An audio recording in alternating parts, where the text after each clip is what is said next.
You first, when you take a look at both of these QBs, who had the most impressive start so far in the preseason? Well, to me, it was Shedeur. I didn't see any interceptions when he was out there. Didn't see anything like that.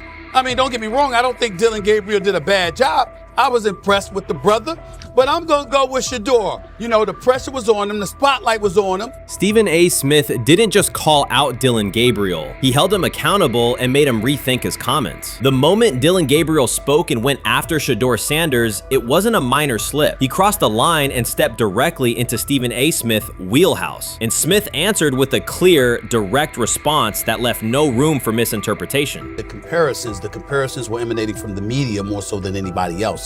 And that's what I think, that's exactly who I think he was directing his comments towards. Having said that, Dillon Gabriel, respectfully, it was stupid. A very dumb comment to make. First of all, let me tell you something right now. In every walk of life, far beyond the parameters of a football field. This wasn't casual sports commentary, it was a decisive critique. Dillon Gabriel's comments were taken apart by Stephen A. Smith with clear, direct points. Gabriel, a quarterback with solid stats but limited top-level achievements, chose to take a public shot at Shedeur Sanders. Shedeur, who has handled sustained media scrutiny and on-field expectations, became the target of an unnecessary criticism. Smith responded by challenging Gabriel's standing to make that claim, and by defending Sanders on the facts. The outcome was clear. Gabriel overreached, and Sanders didn't deserve the hit. Dan Orlovsky would sit up here in comparison to Shedeur Sanders, who did no such thing, and say, hey, thought he looked better.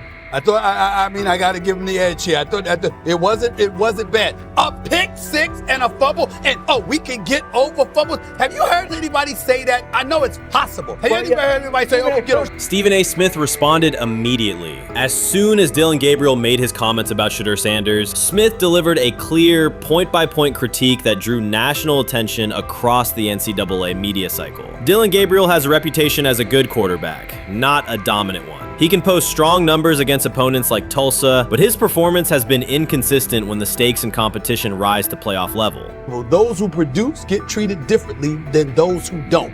What he said echoes the mentality of all of America practically, and most certainly the world, as we see things being globalized more and more every day. It was a stupid, idiotic, immature comment, because clearly you were feeling the heat because a lot of people was talking about how Shedeur should be QB. Dillon Gabriel is a capable quarterback, but not a standout. Even so, he chose to talk down to Shedeur Sanders, a quarterback who has navigated constant scrutiny and pressure and still represents the future of a program that was struggling before he arrived. The comparison was weak. The criticism was unnecessary. Stephen A. Smith recognized that and dismantled Gabriel's argument with a clear, direct response. How the Browns react to this, how the locker room reacts to this, how Shedeur reacts to this, because it was a clear shot at Shedeur. But let's say Dillon Gabriel's talking about the media. How could you be a brand new quarterback in the NFL and the first time you get behind a mic after your first game, you throw the media under the bus?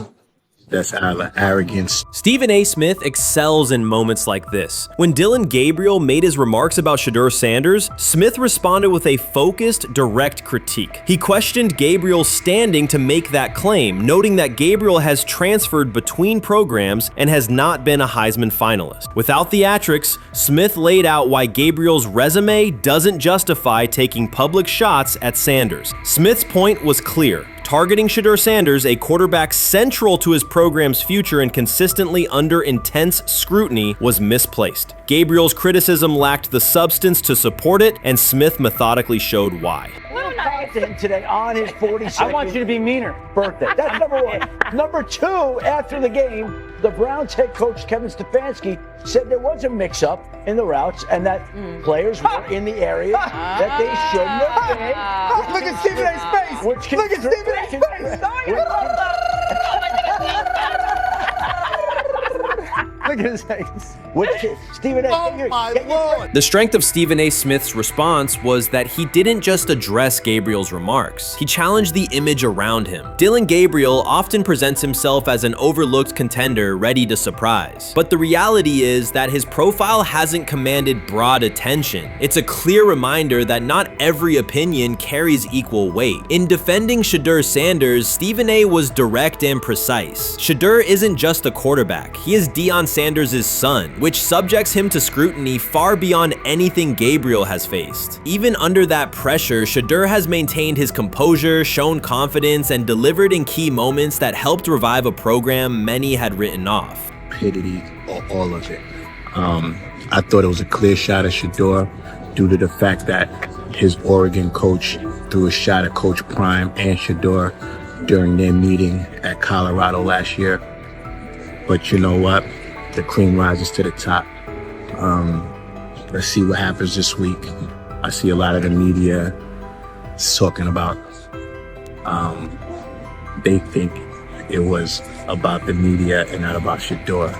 And I think that's a chess move. For Dillon Gabriel to take shots at Shedeur Sanders was a miscalculation. Stephen A. Smith made the mismatch clear. Gabriel's attempt to shame Sanders was unnecessary and counterproductive. You don't target Deion Sanders' son when Deion has turned Colorado into primetime television. It underscored that Dillon Gabriel has often played with a chip on his shoulder because the spotlight hasn't followed him. He has been around long enough to compile numbers but not to earn broad respect. That's why going after Shedeur was misguided. Sanders, despite ups and downs, drives headlines. Gabriel's most notable headlines have been his transfers. Stephen A. Smith pressed that point without hesitation, challenging Gabriel's standing and leaving his argument looking like a forced throw that turns into a pick six.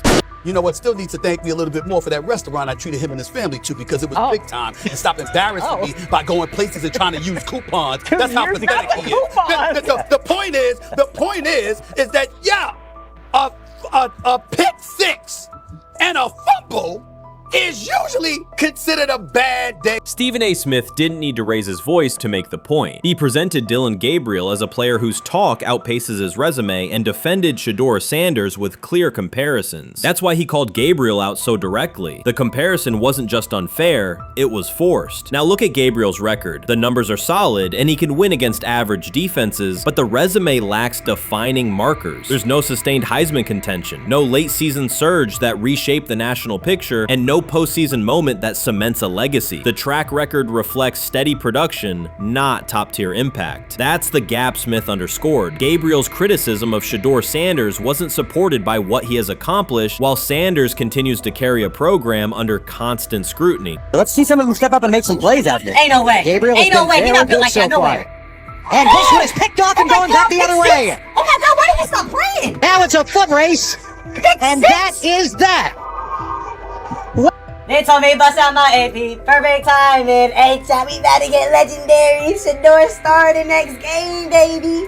Shout out Dillon though, you know what I'm saying? Bro, I love you, my heart. What am I bigger than cheese, bro? You know what I'm saying? But Shedeur got it. Shedeur Sanders is a national brand who draws viewers for both performance and result. Dillon Gabriel's attempt to diminish him read as resentment. And Stephen A. Smith called out the insecurity and lack of awareness directly. Colorado under Deion Sanders is prime time, and Shedeur sits at the center of that spotlight. If Gabriel expected the sports world to agree while he took a shot at Shedeur, he misread the moment. Smith dismantled the argument and questioned the credibility behind it. Gabriel will move on. He'll keep playing, give interviews, and have fans, but this exchange will trail his media profile as a reminder of a misstep. It's a clear example of a resume that doesn't justify taking public aim at a quarterback carrying that level of scrutiny and responsibility. For the Cleveland Browns preseason game today is that the way that some white folks watched Shedeur Sanders last week is the way that some black folks were watching Dillon Gabriel today. And it's not Dillon Gabriel for Dillon Gabriel's sake.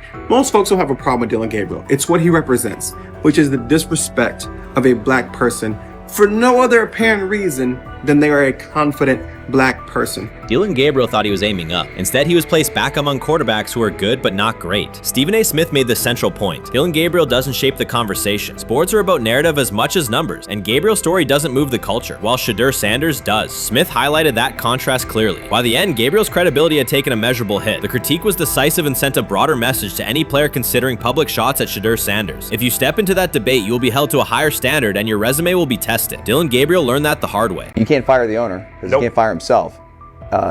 Someone's head's going to roll, unfortunately, in this situation. And it's probably Stefanski and Barry. I saw on The Athletic. I don't think that's fair, by the way. Stefanski, that part. I agree. I was saying the other day on my podcast that Barry should be fired.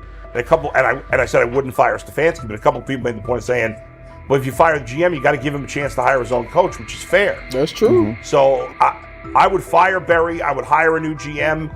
If that GM thinks Kevin Stefanski's a good coach, wants to stick with him. Right. The situation in Cleveland has escalated with the NFL. Sources indicate GM Andrew Barry is prepared to move on from head coach Kevin Stefanski if he refuses to elevate Shedeur Sanders. The Browns are weighing a major quarterback change. Leadership appears to be aligning behind Sanders and pushing for immediate action. This is a high-stakes decision about control and the team's direction. I think it's unfair for me to comment in I guess maybe on behalf of the industry. All I can say is this, the time that we spent with Shedeur, and what he's done throughout his college career is impressive. He's an impressive young man.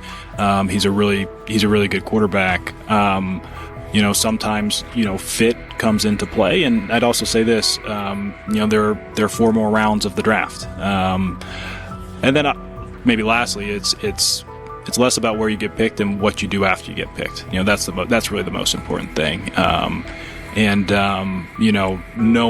to know him over the course of the spring, he has a ton of resolve. Andrew Barry appears to be at a breaking point. Pressure from fans and within the organization to play Shedeur Sanders is intensifying. Barry is pushing for a move towards Sanders, while head coach Kevin Stefanski remains cautious about altering the depth chart. The divide is clear. One side wants acceleration, the other a measured rollout. The organization is under heavy scrutiny, and the focus has shifted to when, not if, Sanders sees the field. Has the 4th highest odds of any head coach this season to be fired. He's clearly on the hot seat. It's been a discussion for really a couple years now, dating back to last season's 3-win season. And he's always had kind of hot and cold seasons. And now the sports books are saying he's 4th on the list. Number 1 is Mike McDaniel of the Miami Dolphins, Brian Dable of the Giants at 2, Shane Steichen at 3, and there is Kevin Stefanski plus 650 to be fired. This has moved beyond tension to outright stubbornness. Rather than elevating Shedeur Sanders, the staff has chosen Dillon Gabriel. The current depth chart looks less like a forward plan and more like resistance to change. Fans have been clear about who they expect to see, yet the organization keeps delaying. Every week without a real evaluation of Sanders slows development and blurs accountability. Cleveland is choosing a conservative approach when a decisive decision is needed, sending a message of uncertainty to both the locker room and the city. Now being the 3rd string quarterback for the Cleveland Browns, was that so much was made out of unbelievable. He actually made the team as the 3rd string quarterback. Like that was a big deal. Like that was somewhat of a surprise to a lot of people.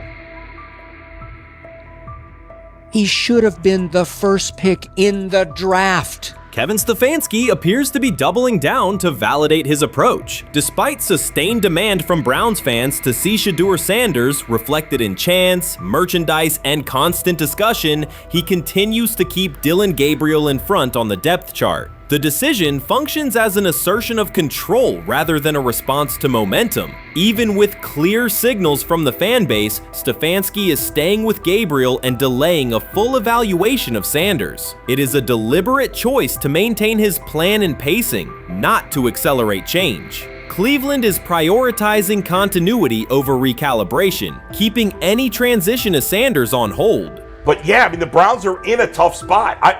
They have wasted. You traded a ton of high draft capital to get Deshaun Watson. You've gotten nothing out of Deshaun Watson and missed an opportunity. who knows who they would have drafted. Now, maybe they would have screwed up those picks and the Browns would still be in bad shape. Andrew Berry is likely frustrated watching Dillon Gabriel default to conservative throws while the offense stalls. From a football perspective, this appears to be the hill Kevin Stefanski is choosing to stand on. Keeping Gabriel ahead of Shedeur Sanders has limited the unit's explosiveness and prevented a full evaluation of a higher ceiling option. Drives end quickly, field position flips, and momentum is lost while Sanders remains on the sideline. Fan patience is wearing thin. Each ineffective series intensifies criticism and shifts scrutiny toward the coaching staff's criteria for the depth chart. With every additional snap for Gabriel, the decision reads less like an open competition and more like rigid adherence to a plan that isn't producing results. The optics are clear. A dynamic quarterback sits while a cautious approach keeps the offense in neutral. If this continues, accountability questions will grow inside and outside the building. What performance benchmarks keep Gabriel ahead of Sanders? When will Sanders receive first-team reps in live situations to allow a fair comparison? The front office must decide whether to preserve continuity or pivot toward a timely assessment of Sanders. The longer the current approach stays in place, the more it signals stubbornness rather than adaptation, and the more pressure mounts to realign the plan with on-field output. I honestly see it happening if the Browns lose a bunch of games. Like if they get 5 wins or less, I see the report coming out now that Stefanski will be fired. I don't want it to happen. I want the Browns to be good, win a bunch of games. I think that they're going to be a team that is slept on and can at least get 7 wins, which is why if they don't, I see Stefanski getting all the blame for that, and there'll be a new coach in Cleveland. Because their players, to me, are there once again. We've talked about the incredible rookie class. The approach in Cleveland lacks consistency. One week, Andrew Berry signals he wants Shedeur Sanders on the field. The next, Dillon Gabriel gets the reps and the plan stays conservative. Through it all, Kevin Stefanski shows limited urgency despite pressure on his job security. Fans are asking for an offense that can push the ball, change field position, and produce points. Instead, the unit leans on short throws and cautious sequencing. Gabriel's play keeps the ceiling low and momentum static, while a full evaluation of Sanders is postponed. The result is growing frustration and a clear disconnect between the front office, coaching staff, and expectations in the stadium. The NFL tried to teach him and his father a lesson. You don't act like that. You don't talk like that before a draft. We'll show you how our game is played. We will watch you plummet all the way. I think he would have gone undrafted except for that owner in Cleveland. And he is the key to everything because he is something of an against the grain maverick owner. He's kind of a wannabe Jerry. Fan speculation is growing. Some believe Kevin Stefanski lacks confidence in Shedeur Sanders. Others think he's prioritizing Dillon Gabriel for reasons unrelated to performance. A more extreme view claims Stefanski is manipulating outcomes to secure a buyout. Whatever the motive, the risk is clear. This approach is straining his relationship with GM Andrew Berry and alienating the fan base. Pressure is rising, Berry's patience is running out, and supporters have shifted from requests to demands. If the current plan continues, calls for a change in quarterback and accountability will intensify. Urban Meyer's roster history underscores the absurdity. Meyer coached Aaron Hernandez, whose off-field crimes are well documented, along with other players entangled in assaults, academic misconduct, and more. Yet Feinbaum singled out Newton, a national champion, Heisman Trophy winner, and NFL MVP, as the worst. This selective condemnation is not new. When Deion Sanders recently suggested implementing an NIL salary cap to restore competitive balance, Feinbaum dismissed the proposal and called Sanders a hypocrite rather than engage with the substance. The pattern repeats.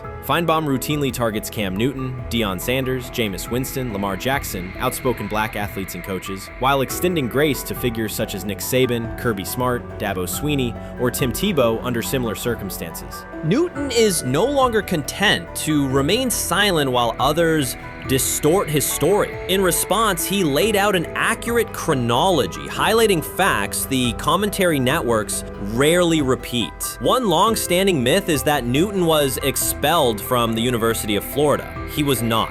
Tim Tebow held the starting job unchallenged, and Meyer had no intention of displacing his star. Like thousands of athletes each year, Newton transferred to find a place where he could play. The move was strategic, not disciplinary. He is, with 3-2-2-5-3-17 to transfer to and more back, Meyer was. Critics habitually resurrect the 2008 laptop incident to tarnish Newton's entire career. Newton has acknowledged the mistake, but its relevance is overstated. The incident did not prompt his transfer, nor did it derail his trajectory. After leaving Florida, Newton enrolled at Blinn College, a Texas JUCO powerhouse, and led the Buccaneers to a national championship while posting dominant statistics. That performance earned him the opportunity to transfer to Auburn. At Auburn, Newton produced one of the most extraordinary single seasons in collegiate history. More than 4,000 yards of total offense, 50 combined touchdowns, an SEC title, a national championship, and the Heisman Trophy. Achievement compressed into a single year under intense scrutiny. Even that landmark season is recast by Feinbaum as a cautionary tale.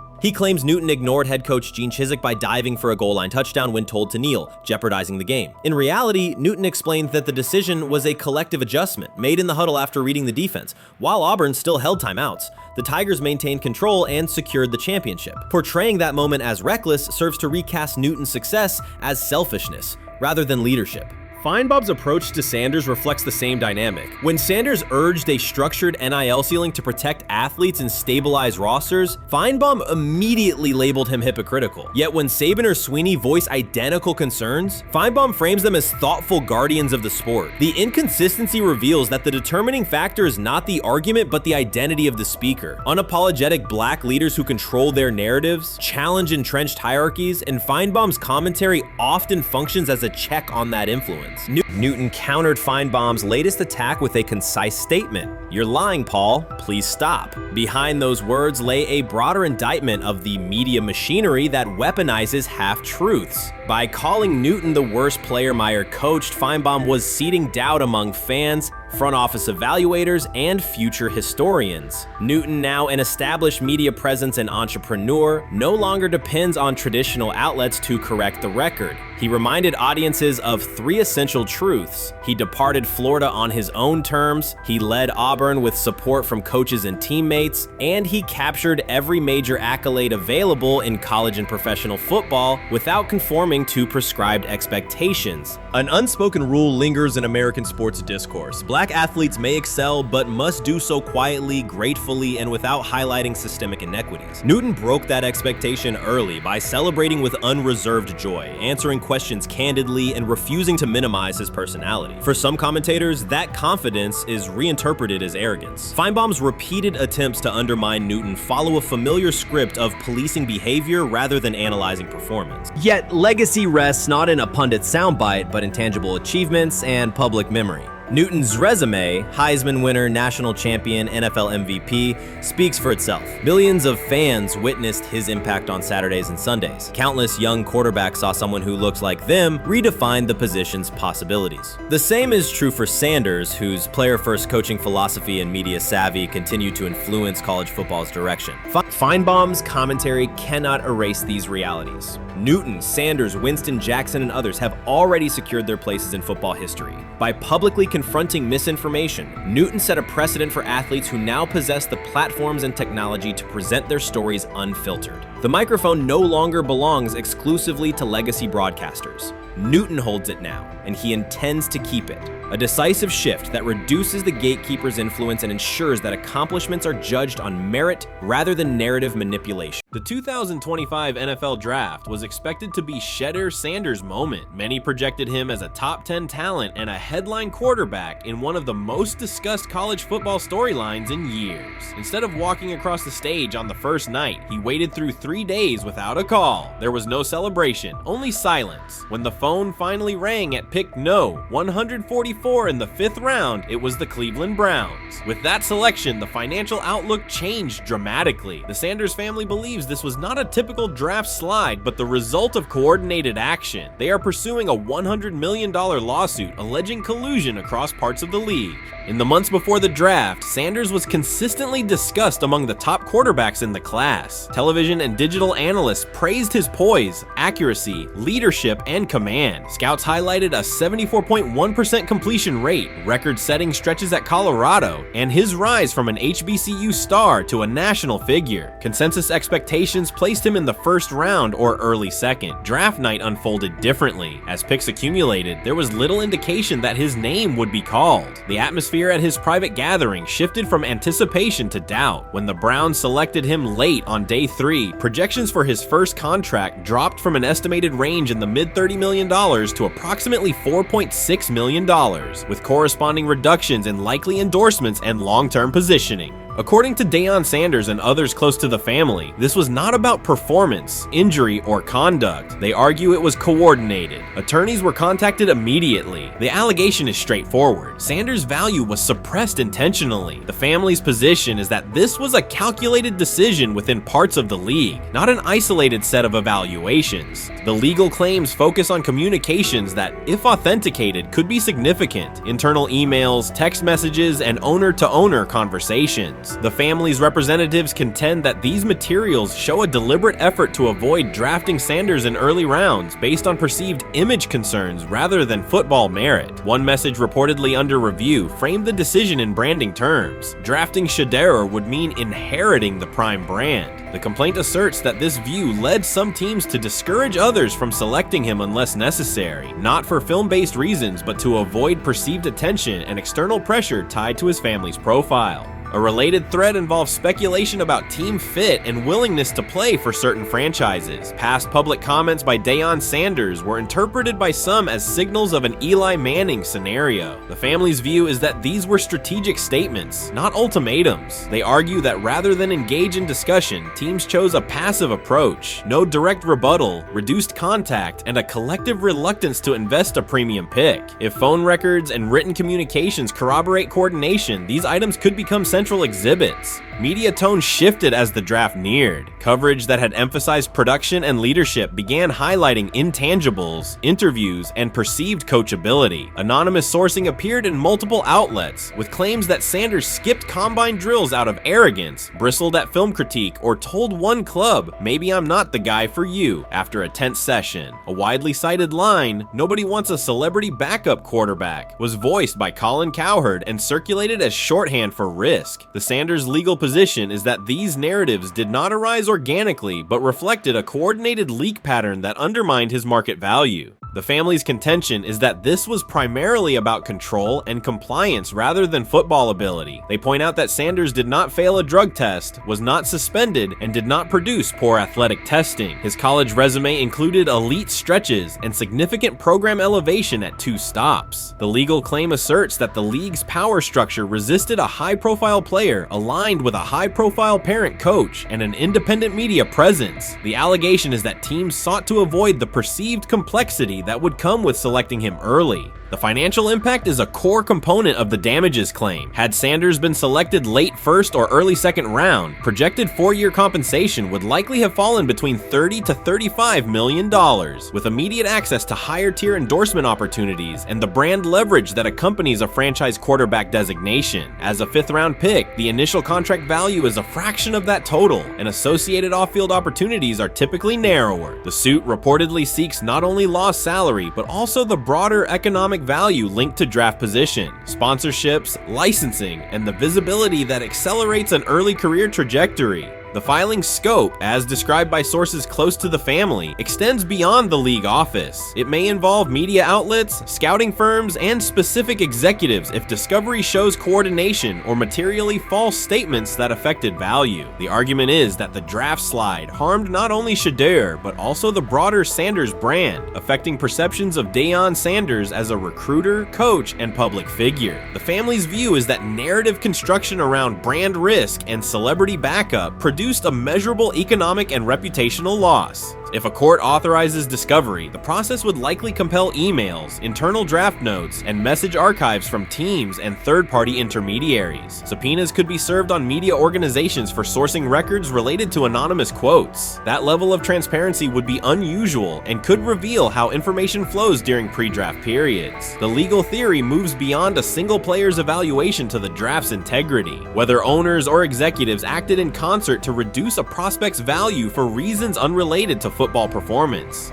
The league has not publicly addressed these specific allegations. Background comments from executives characterize the claims as overreach. The family's camp maintains they have documentation sufficient to proceed. The comparison points referenced by observers include Deflategate, Spygate, and the Colin Kaepernick grievance, not because the facts are the same, but because of the potential scope, policies, practices, and the balance of power between the league and individuals challenging its processes. Another dimension of the dispute involves how the NFL perceives Deion Sanders, Coach Prime, and the autonomy he promotes. He built a large media footprint around his programs at Jackson State and Colorado, elevated his players' profiles, and spoke openly about fit and leverage. The family contends that this visibility, combined with statements about preferred destinations, triggered resistance. The complaint frames the response as a preference for compliance and predictability over independent branding and public negotiation. The suit also addresses the pre-draft decisions that critics point to, skipping the Senior Bowl, declining full workouts at the NFL Scouting Combine, and candid interviews about team fits. The family characterizes these as strategic choices commonly made by top prospects, not evidence of entitlement. Their view is that similar decisions by other players did not produce the same narrative because those players fit more comfortably within league expectations. The risk calculus is clear. Bringing a suit of this magnitude invites professional consequences. The family acknowledges that some within the league may react negatively. Their position is that the principle at stake, transparent and fair valuation, warrants the risk. The message they intend to send is that manufactured narratives and coordinated devaluation should face scrutiny, particularly when they affect earnings, opportunity, and reputation. If the case advances, several outcomes are possible. The court could find insufficient evidence of coordination, limiting the scope to individual judgments protected as opinion. It could also find enough to proceed to broader discovery, which would have implications beyond one player, including potential changes to how teams document evaluations and how media handle anonymous sourcing close to the draft. Agents might push for reforms, including clearer guardrails around leaks and standardized prospect communication records. For now, Sanders is working within the Browns structure. He has avoided public escalation beyond confirming focus on preparation and development. The lawsuit is a separate track managed by counsel. This dual approach, professional routine on the field and legal action off it, reflects the family's strategy. They intend to contest the process they believe harmed him while meeting club expectations day to day. The core allegations remain consistent across their statements. A talented quarterback saw his draft value suppressed by coordinated behavior tied to branding concerns and public positioning rather than football merit. Media narratives amplified that shift, and the result was a substantial, quantifiable loss. The remedy sought includes compensation and a measure of accountability that could deter similar conduct. Whether the claims are ultimately proven will depend on documentation and testimony. If emails, texts, and call logs substantiate coordination, the impact could be significant, prompting policy review around pre-draft communications and media engagement. If not, the case may narrow to disputes over opinion, perception, and the gray areas of scouting. Either way, the filing signals a willingness to confront entrenched practices and to test in court how far the process extends beyond film and interviews. This situation has moved from speculation to litigation. It addresses control, image, and power in a system that influences careers and compensation. It also underscores how public narratives can shape market outcomes. Sanders' path now has two tracks: earning opportunities on the field in Cleveland and seeking redress off the field for what the family views as an avoidable and orchestrated loss. The questions at stake are larger than one draft slot. They touch on how the league values independence, how information is weaponized, and what recourse exists when a player believes the evaluation moved from football to optics. The answers will emerge through practice reps and, potentially, through discovery and a courtroom record. He lied to us all when he said that this was going to be an open competition,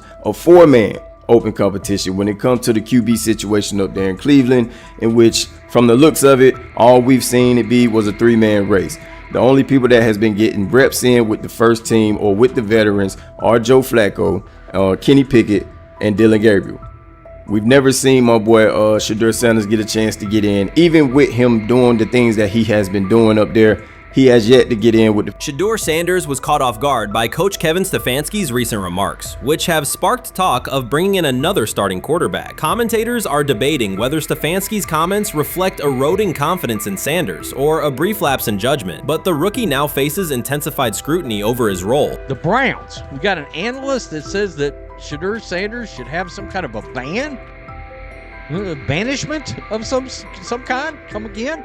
Say what? For what? And we've got, this would be more troubling. If I'm a Browns fan, and this is where we're going to start, potential dissension in the ranks of the front office and the coach. And over what? Quarterback. When a program's headline quarterback suddenly becomes the subject of sideline murmurs and quiet searches for replacements, the situation is unmistakable. It's a breach of trust. Shedeur Sanders, the passer who put Colorado back in national conversations with his production and profile, has just received a clear message that his job security is in question. Coach Kevin, the assistant previously considered to be in Sanders' corner, made remarks that ignited speculation about changing quarterbacks. Fans, analysts, and even Deion Sanders are now reassessing the team's unity and its true plan for the position. The comment was no accident. It was a deliberate signal that the staff may soon elevate a backup. For perspective, Shedeur Sanders did not step into ideal conditions last season. He was sacked so often that Colorado could have dedicated a locker to every opposing edge rusher who reached him. Could I possibly go to bat for Kevin Stefanski as a great head coach? No, I couldn't. Could you go at bat against him, saying he's a horrible head coach? No, I can't. I think that's why we fall in the middle. I think that's why in a lot of these discussions, and that's why a lot of the rankings, you see him right now in that 15 to 20 range, somewhere in that middle pack of NFL head coaches. I've said earlier, Kevin Stefanski has already been given more head coaches than any coach I've ever seen in Cleveland. Starting with the decision to move on from Baker and him clearly still having another level to get to in Tampa. Last season, Shedeur Sanders often had to operate behind an offensive line that provided minimal protection, yet he still delivered precise throws and critical drives. At times, he seemed to be carrying a struggling roster almost on his own. Despite the constant pressure, he never complained, never threatened to transfer, and never acted entitled. He remained with Colorado because he trusted the program, trusted his father, and believed in the team's larger mission. That loyalty is why Coach Kevin Stefanski's recent statement that the quarterback competition is wide open struck so sharply. The remark implies that Sanders' starting role is insecure, as though the player who absorbed countless hits while holding the offense together is simply another name competing with walk-ons and first-year athletes who are still learning the cadence. This goes beyond ordinary coach language about fostering competition. It introduces genuine uncertainty about the staff's confidence in Sanders and invites speculation that Colorado is actively assessing outside options through the transfer portal. By characterizing the position as vacant, Stefanski has planted seeds of doubt that could quickly evolve into rumors and undermine the stability of the locker room. I'm sorry, but when it comes to quarterback, I'm gonna defer to my head coach, generally speaking, especially one with Stefanski's track record and how he's viewed across the league. So this is interesting because it tells you Kevin Stefanski's not a Shedeur Sanders guy. And it also tells us who made these picks. Exactly. The Cleveland Browns made a rather awkward decision in the NFL draft, opting to take quarterback Dylan Gabriel in the 3rd round well before he was expected to fly off the board. Then 2 rounds later, the Browns took fellow quarterback Shedeur Sanders. So what exactly is going on? Discussion has begun about whether Colorado is actively evaluating another quarterback and preparing for life after Shedeur Sanders. Analysts are debating whether Coach Kevin's move is calculated strategy or a misstep that jeopardizes team stability. Sanders remains a top NFL prospect, Deion Sanders' son, and the program's public face. His highlights dominate social media and his jerseys outsell the team's victories. Yet he is once again being asked to reaffirm his position. The issue is more than routine roster management. It intersects with the family dynamics that shape the program. By portraying the quarterback job as open, Coach Kevin signals to both Shedeur and Dion that the staff is willing to move on despite Sanders' stature. For Shedeur, sitting through film sessions while hearing talk of potential replacements adds an unwelcome layer of uncertainty to an otherwise proven resume. The decision may reflect a desire for a quarterback with a different profile, perhaps someone more mobile and system-oriented, rather than a dismissal of Sanders' accomplishments. I view things as I got time. I got time to be able to grow and mature, and be able to understand the ins and outs of the defenses and be able to get the good insight from the vets in the room. So I look at it as, a plus. And whenever, it's time for me to play. Shedeur Sanders rolled into Browns camp and instantly made the whole practice feel like a recess pickup game. NFL vets suddenly looked like they'd forgotten the playbook and were just trying to keep up. With that being said, I see some balls coming out of Shedeur Sanders at that camp, and I'm like, kind of looks like a guy. Yeah, I'm ready. He can sling it. Ready to. I see him, some of the veterans, how they talk to him, mic'd up, see what he's doing in the community. Talking about Njoku there?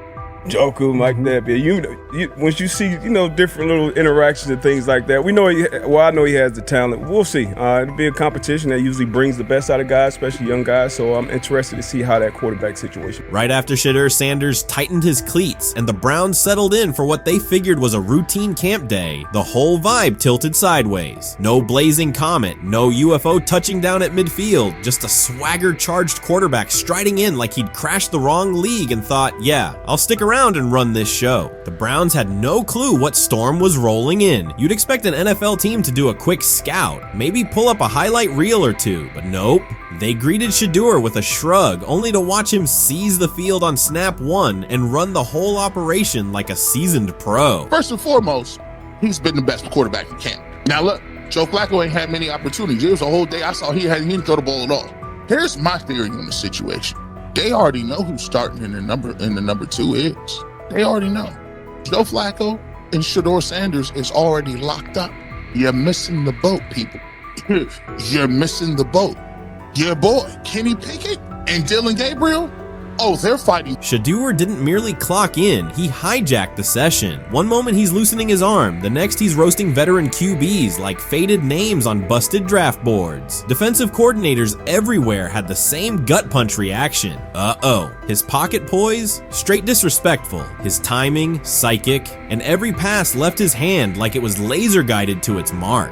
While Shedeur Sanders was slicing up routes, the Browns secondary looked less like an NFL backfield and more like a gaggle of dads sprinting through a Saturday fun run. Big on enthusiasm, short on closing speed. Coaches fought the urge to slam the emergency horn. Players traded wide-eyed, "Are we serious?" stares, and someone even double-checked that a hidden camera crew wasn't about to pop out of the tunnel. But nope, this was pure Shedeur, half cold-blooded surgeon, half highlight factory. He wasn't dropping a casual "I'm here," he was crafting a masterclass. From the first rep, the tempo changed. Shedeur Sanders accepted the snap with steady footwork, diagnosed the Browns' single high shell, and delivered a tight window seam route that forced the free safety to recover late. Throughout the period, he manipulated leverage with quick shoulder fakes, moved through full field progressions, and released on time from a balanced base, consistently putting the ball on his receiver's upfield shoulder. Cleveland's coverage struggled on multiple fronts. Safeties hesitated between deep half responsibilities and underneath support, creating voids at 15 to 20 yards. Cornerbacks and off-man were caught in trail position when Sanders used rhythm throws on 3-step drops, while those who tried press technique had their inside hand neutralized by his receivers' outside releases. Linebackers widened to match shallow crossers, leaving the middle hook unguarded for pivot routes and option digs. One corner attempted a line of scrimmage jam. Sanders immediately adjusted the route to a back shoulder fade, releasing the ball before the break and rendering the press ineffective. Over the session, he showcased pocket discipline, reclimbing to maintain throwing lanes rather than drifting, and finished with a series of anticipatory throws against cover 2 cloud, fitting vertical outs between the flat and deep half defenders. Sanders' combination of rapid post-snap processing, precise ball placement, and pocket efficiency exposed coverage mismatches at every level and highlighted communication gaps in the Browns Browns secondary. By mid-session, the Browns defensive staff clearly recognized their calls were outmatched. Every adjustment, a roll to cover 6, a simulated pressure, a late rotate to too high, was neutralized once Shedeur Sanders confirmed the post-snap picture. Routes that had taken weeks to script were beaten by timing and location. Comeback set at 12 yards broke open before the corner's transition. Slot seam outs dotted the void between the flat and deep half defender, and boundary receivers beat press with quick hand techniques, receiving the ball before the trail man could recover. Sanders' command was methodical. He used cadence to freeze plug blitzes, re-ID'd the mic when linebackers sugared the A-gaps, and maintained a firm base so he could reset and fire without resetting his feet. His receivers benefited from that rhythm. Top of the stem, eyes back, ball delivered on their upfield shoulder, allowing immediate transition to YAC. The Browns front tried a late stunt to compress the pocket. Sanders climbed 2 steps, re-spotted the shallow crosser, and delivered in stride, turning a potential sack into a 20-yard gain. What stood out most was how little ramp-up Sanders needed. From his first series, he processed full field concepts at tempo, cycling through progression reads without hitching. The poise under interior pressure, consistency in ball placement, and ability to manipulate zone defenders left the Browns' coordinated disguise packages ineffective and forced them into static coverage by the end of the period.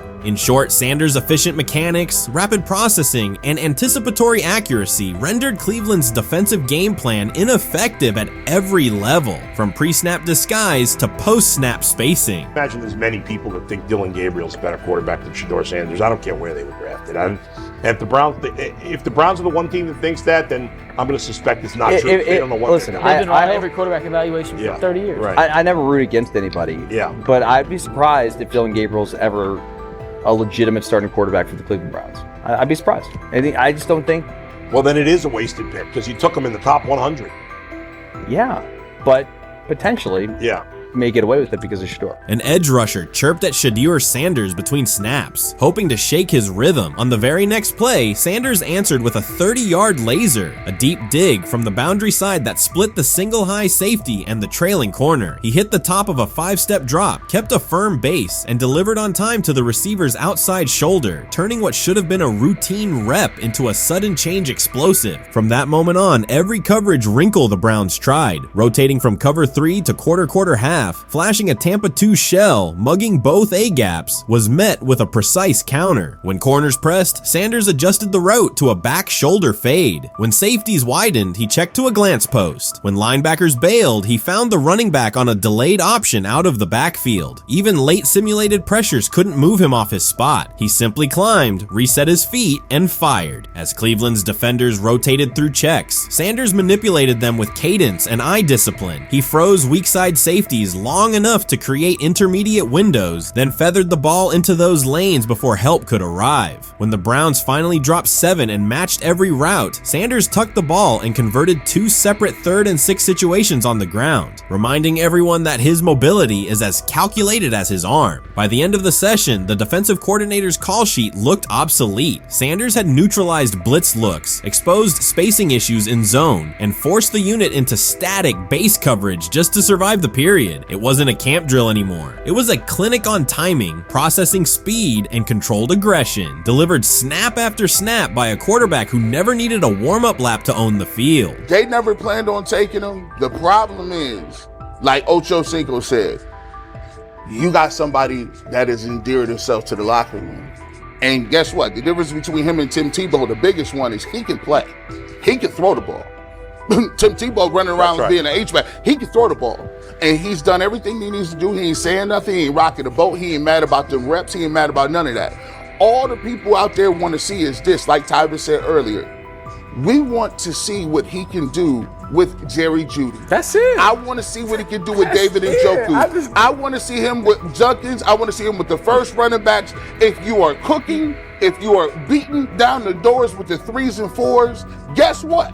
You deserve more. From the first team period on, Cleveland's secondary looked a step slow. A deep third safety hesitated on a post-snap rotation, leaving Shedeur Sanders free to climb the pocket and fire a 22-yard out that arrived before the defender could plant and drive. The supporting cast around him, players fighting for roster spots, not Pro Bowl invites, benefited from his command. Sanders used tempo to control the defensive front, altered protections at the line, and located throwing lanes so quickly that one receiver didn't register the catch until he crossed the goal line. As the Browns tried new personnel groups, coverage busts multiplied. Starters slipped out for hamstring stretches while rookies rotated in, only to find the ball arriving on their blind side before they'd completed a midpoint squeeze. On a later 3rd and long, Cleveland finally closed the interior rush lanes, compressing the pocket with 3 defenders. Sanders pivoted through the traffic, stepped into a narrow escape window, and, without resetting his shoulders, whipped a no-look pass to the boundary curl for a fresh set of downs. The throw turned a potential sack into an explosive play and left the coaching staff scrambling for answers. The people who are fascinated by Shedeur for whatever reason, whether it's his play, I guess, last year was kind of fun. If you're just like a guy who grew up like loving Deion Sanders and passed that love on down to your kids, I can see why you're like that. The one thing I will give them is you're looking at this quarterback room. If you're a fan of Shedeur and say, why can't he go beat Dillon Gabriel or Joe Flacco or Kenny Pickett? So I do understand that part of it, right? Because why not? Why couldn't he be the Brown starter in October or November? That looks like a quarterback room where everyone will get a chance to start. Honestly, guys notice it more when you're out winning games, right? If Cleveland starts off in a bad start, they're not doing well, and all of a sudden Shedeur or Dillon Gabriel are doing well in 7-on-7, they're throwing dimes. In practice drills, the number one defense can't stop them. People take notice of that, and the more that the players see it, then the comments start happening over the lunch table. They start happening throughout the building, and that's when the pressure really will get severe. The Cleveland Browns were focused on resolving their quarterback situation until Jason Kelce made pointed comments that triggered a strong reaction from ownership. The response inside the organization was immediate and intense. What exactly did Kelce say that has the dog pound on edge and the front office under pressure? We've seen that miserable game by the Cleveland Browns. So they throw Joe Flacco in there, and I like Joe Flacco. He did good, but they gave him the resource of all the first-team guys. Then they throw Dillon Gabriel in there with first teams and second teams. So Dillon always is getting protected. The same thing again, they gave this scrub max protection on every play. Yeah, he completed some passes, but let's talk about his mistakes. He's still inconsistent with his throws, but he at least had max protection. The Cleveland Browns continue to be defined by inconsistency and avoidable setbacks. Even as fans hoped the organization had turned a corner, Jason Kelce, fresh off retirement, offered a direct critique that reignited doubts about the team's direction. His remarks implied the franchise's structure and decision-making remain unstable and recent progress may not hold. The takeaway for leadership is straightforward. Identify core issues, align on a coherent plan, and execute with discipline. For supporters, it's another sign that the problems run deeper than a single season. They throw Shedeur Sanders in there with the lowest cab drivers you couldn't even get on 5th Street. And I'm pissed off, bro, because the play calling was abysmal. Look, even if you don't like Shedeur didn't even get a chance to be trash. Even if you think Shedeur is garbage, he didn't even get a chance to be garbage. That's how awful the offensive line was. Kevin Stefanski still doesn't want to give Shedeur second strings and first strings reps. Why is that? Browns ownership's response shifted from measured to urgent. The pattern is familiar in Cleveland. The team once treated Johnny Manziel as a franchise solution, retained Hugh Jackson for a second year despite results, and invested heavily in Deshaun Watson through a costly trade and contract. These decisions reflect aggressive but poorly aligned planning. The outcome has been continued instability instead of sustained progress. That this was the guy that they wanted to start. He's seasoned, he's experienced, he still has a big-time arm, even at his age, and they open with the Cincinnati Bengals. They wanted that experienced guy. He was always going to be the guy. They were not going to start Dillon Gabriel or Shedeur Sanders in week 1. Kenny Pickett had a hamstring injury. It makes it easy to go with Joe Flacco. And the question isn't and wasn't going to be who's the starter in Cleveland. The question is who's going to be the backup in Cleveland? Who's going to be the number 2 quarterback when they open the season against these Bengals. Fans still show up season after season, expecting improvement and bracing for setbacks. The usual pattern has been early optimism followed by a gradual collapse. But last season was different. For a sustained stretch, the Browns looked organized and competitive, resembling a functioning team. Couple days, 3 days until roster cutdowns, how do you feel about that? Do you feel like you belong here on this team? Obviously, I think overall as a player, I feel like I put in the work. I feel like everything I do, I try to do it to my best, and that's all I ask for. So I feel like everybody feels like, they should be on the team, and if you ask anybody on the team, would they feel like they belong, in their own eyes. So I feel like I do, but I'm my own player, I think about myself in a high regard. The front office entered the offseason confident. Kevin Stefanski was being praised, and the Dog Pound believed the team had made real progress. Then Jason Kelce delivered a pointed assessment that cut through the optimism. Fresh into retirement, the former Eagles All-Pro and Super Bowl champion said Cleveland still looks like a team patching over issues rather than building a durable contender. Kelce's view was direct. The Browns' structure is fragile, and the roster is too dependent on perfect health at quarterback. He argued the team is one injury away from losing continuity and sliding backward. Because Kelce has operated inside a stable, championship-level organization, his comments carried weight with players, media, and fans. The reaction was immediate. People took his critique seriously, not as outside noise, but as an informed evaluation of how a successful team should be built. Ownership also felt the impact. Jimmy Haslam's response shifted to urgency, a sign that leadership recognizes the stakes.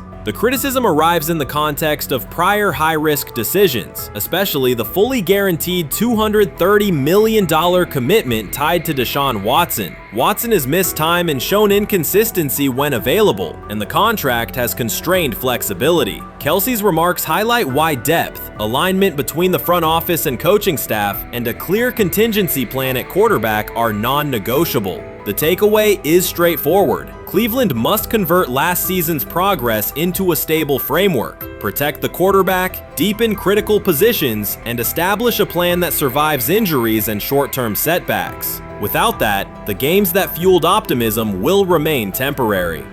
If you're a betting man, who do you think starts for the Browns at quarterback? Okay, this is the situation. Kenny Pickett, they actually traded for him. Joe Flacco, no one's bringing Joe Flacco in the building thinking Joe Flacco's going to be the starter. If Joe Flacco is your starter, you got a problem. You have a huge problem. And if they were saying Shedeur was the starter as the 5th rounder, you got a real problem too, because he passed over all these guys in these reps in the offseason in shorts, in bikini shorts, Speedos and stuff. Like, no. That kind of stuff. So I'm not that surprised when you put down a 3rd round pick on a quarterback. You do believe he has a certain skill set. Jason Kelce stated the obvious. Cleveland committed to a quarterback who hasn't played at an elite level in years, and Joe Flacco's playoff run didn't change the long-term outlook. Ownership appeared more upset that the criticism was public than by the substance of the critique. Many fans agreed. They've seen this pattern before. Rosters age, injuries are inevitable, and when a single contract dominates the cap, one setback at quarterback can undermine the entire season. Kelce's broader point was about structure. The Browns prioritized the high-cost, uncertain starter over depth and contingency. The late-season surge masked issues that remain: limited cap flexibility, thin depth at key positions, and an offense that lacks a credible Plan B. Fans recognize how quickly a strong defense can decline with injuries, and how an offense without redundancy stalls. The AFC North raises the stakes. Baltimore with Lamar Jackson sustains a top standard. Cincinnati with Joe Burrow returns to contention when healthy. Pittsburgh rarely slips below .500 under Mike Tomlin and wins with defense and consistency. In that environment, Cleveland can't rely on perfect health or peak form from one player. The path forward is clear. Diversify cap allocation, reinforce the offensive line and receiver depth, carry a legitimate backup plan at quarterback, and install a scheme that functions regardless of who is under center.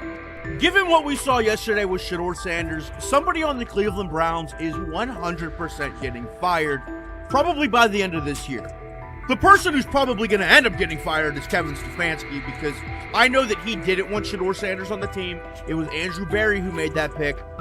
You can't really go against your GM. Bad things happen in this situation. But Shedeur Sanders is not without fault for what we saw yesterday. This is the play that we saw yesterday that has the internet just exploding, where Shedeur Sanders took like a 24-yard sack.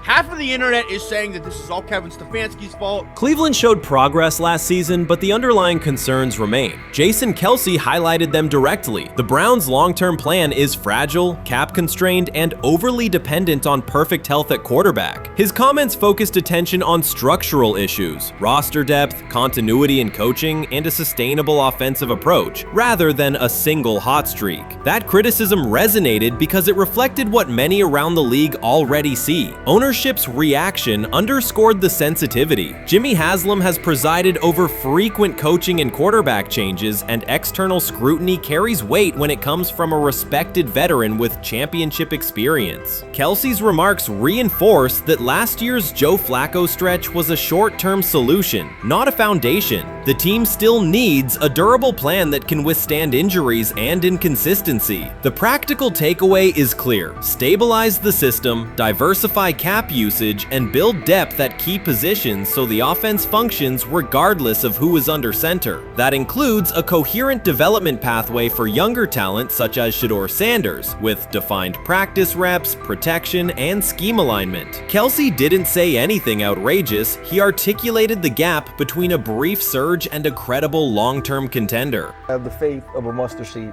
Right, because this is the greatest resurrection since Jesus the Christ. Right, like at some point, Joe Flacco was thinking about getting into TV. Yeah. Right, Joe Flacco didn't have a job, and then now you not only come back and start for the Cleveland Browns late in the 2023 season, but they came back around to you, and you're now the day one starter for a franchise that just 2 years ago was in the playoffs. The Browns' quarterback situation remains unsettled. Deshaun Watson was expected to be the long-term answer, but injuries and inconsistent play have prevented him from reaching an elite level. When the team turned to Joe Flacco after Watson's season deteriorated, Flacco immediately lifted the offense and produced results that highlighted the gap between expectations and reality. That a 39-year-old late addition could outperform a $230 million starter was not just a short-term surprise, it raised fundamental questions about roster construction and evaluation. Quarterback depth has been fragile, and the late-season surge masked broader structural problems. Jason Kelce's remarks made that clear. Cleveland is vulnerable if the starter is unavailable, cap flexibility is limited, and the offensive plan lacks a stable contingency. His critique drew attention to leadership and planning as much as on-field performance. Jimmy Haslam's strong reaction reflects the pressure on ownership. The organization has promoted a message of stability and progress, but Kelce's assessment suggested those gains are not yet durable. The path forward requires a realistic approach to the cap, a credible backup plan at quarterback, and a system that holds up regardless of personnel.